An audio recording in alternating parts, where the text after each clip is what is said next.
Hello বন্ধুরা, good afternoon. আমি ready হয়ে গেছি, দেখো শাড়ি পরে। তো যাবো একটু সরবাঙ্গাপুর, এখান থেকে বেশ অনেকটা দূরের রাস্তা। তো টোটো ভাড়া করেছি রিজার্ভ, যাবো, খেয়ে দিয়ে আবার চলে আসবো। তো আমি তো রেডি হয়ে গেছি। আমি রেডি হয়ে গিয়েছিলাম টোটো কাকুর কাছে, তো ওকে বললাম যে আমরা রেডি হয়ে গেছি, তুমি চলে আসো। তো বললো ঠিক আছে, একবারে পাক্কা 3টের সময় যাবো। তো এখনও 3টে বাজতে 20 মিনিট মতো আছে, ততক্ষণ একটু রেস্ট করে নিই। আর মাদেরকে বললাম তোমরা রেডি হয়ে যাও।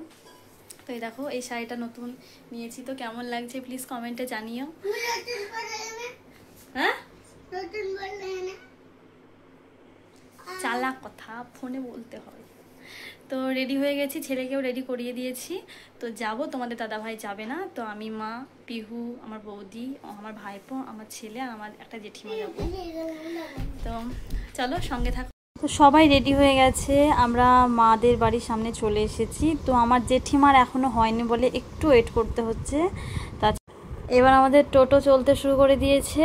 আর সুধনও আমার কাছে বসেনি, জানো তো, ওর না টোটোর সামনে বসতে খুব বেশি ভালো লাগে, ওই কারণে টোটোর সামনে বসেছে। আর পিহুকে নিয়ে নিয়েছি আমি আমার কোলে। পিহু অনেকক্ষণ জেগেছিল, যেহেতু দুপুরের দিকে পিহু ঘুমোয়, তো বেশ হাসছিল। তারপরে কিছুক্ষণ পর আবার ঘুমিয়ে গেল, কারণ প্রচণ্ড হাওয়া লাগছিল, হাওয়াতে এমনিতেই সবার ঘুম চলে আসে। তো এই দেখো, আমার কোলে পিহু আর জেঠিমারা আছে। আর এখন আমরা পার হচ্ছি আমাদের বাগডাঙ্গা মাঠ। তো এখানকার ভিউটা তো দারুণ লাগলো বলে আমি একটু তোমাদেরকে শেয়ার করে দিচ্ছি। আর এখন যেদিকেই তাকাচ্ছি চারিদিকে শুধু পাট গাছ লাগানো। তো এখন পাটের সিজন চলছে, সবাই পাট লাগিয়েছে। আর দেখো আমাদের এই বাগডাঙ্গা মাঠটা কত সুন্দর, এখানে কিন্তু ভিডিও করতে আসলে বেশ ভালো হবে। আমি একদিন আসবো ভাবছি বিকেলে তোমাদের দাদা ভাইয়ের সাথে। প্রচণ্ড সুন্দর, এত সুন্দর জায়গা না, কিন্তু রাত্রের দিকে বাড়ি আসবো তো একটু ভয় লাগছে, কারণ এই দিক দিয়ে একটু ভয় লাগে, কারণ চুরি টুরি হয় বলে ভয় লাগছে। কি জানি, সকাল সকাল বাড়ি আসার চেষ্টা করব। তো তোমরা বলবে আমাদের এই বাগডাঙ্গা মাঠটা কেমন। আমার তো খুবই ভালো লাগে, তোমাদের ভালো লেগেছে কিনা কমেন্ট করে জানাবে। তো অনেকটা রাস্তা আমাদেরকে যেতে হবে, বেশ অনেকটাই দূর। তো আমরা সরবাঙ্গাপুরের খুব কাছেই চলে এসেছি। আর এই দিক দিয়ে যাচ্ছি, তো রাস্তাগুলো এত খারাপ, প্রচণ্ড খারাপ ছিল এই রাস্তাটা। তো খুব অসুবিধার মধ্যে দিয়ে যেতে হয়েছে। দেখো রাস্তাগুলো, দেখো পিচ পুরো উঠে গেছে।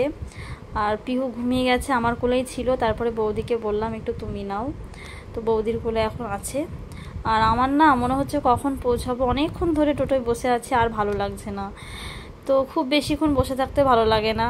তারপরে ফাইনালি আমরা পৌঁছে গেছি আমাদের দিদির বাড়ি। তো তারপরে পিহু দেখছি উঠে পড়েছে, টোটো থামার সঙ্গে সঙ্গে উঠে পড়েছিল। তারপরে দিদিরা দিয়েছিল প্লেট। তো অনেক দিন এইসব পিসি দিদিদের সাথে দেখা হয়নি।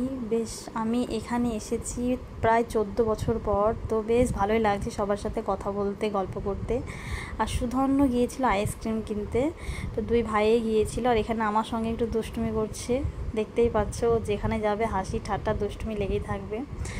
অনেকটা সকালে সুধন্যকে খাইয়েছিলাম বলে এসে সুধন্যকে ভাত খাইয়ে দিলাম, আর আমি খাইনি।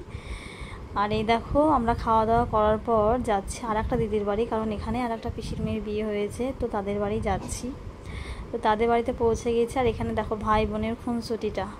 পিহু তো সুধন্যকে দেখতে পেলে জাস্ট কি বলবো, ওকে নিয়ে এত খেলা করে, মানে কিছু বলার নেই। সুধন্যকে দেখলেই হয়, ওকে শুধু ধরে মারবে আর হাসবে। তারপরে পিসেমশাই, এখানে জেঠিমা, আমার মা গল্পতে মত্ত হয়ে গেছে। আর এবারই দিদি আমাদের জন্য খাবার ব্যবস্থা করছে। তো আমরা বললাম কিছুই খাবো না, কারণ সবাই ভাত খেয়ে এসেছে। তারপরে বললো কিছু খেতে হবে না। তো স্প্রাইট নিয়ে এসেছিলো, এই 1 গ্লাস করে স্প্রাইট খেলাম, সবাইকে স্প্রাইট দিল, বেশ ভালোই হলো, গরমে হজমটা বেশ ভালোই হবে। তারপরে দিদিদের বাড়ি থেকে এসে আমরা ফার্স্ট ব্যাচেই খেয়ে বাড়ি চলে যাব বলেই ফার্স্ট ব্যাচেই বসে পড়েছি।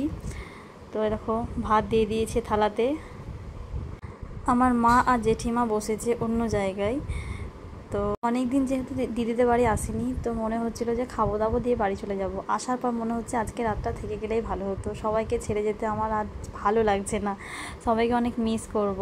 তো সুধন্য এখানে খাওয়া বাদ দিয়ে ফোন দেখছে, তাই ভাবলাম একটু খাইয়ে দিয়ে ওকে, না হলেও ভালোভাবে খাবে না। আর এখানে খেতে বসেছিলাম। তো এখানে প্রচণ্ড গরম লাগছিল, একটা মানে গোডাউন খুব বড়, সেখানে খেতে দিচ্ছিল, 4টে মতো ফ্যান চলছিল, প্রচণ্ড অসুবিধার মধ্যে দিয়ে খেয়েছি। যাই হোক রান্নাগুলো খুব ভালো হয়েছিল।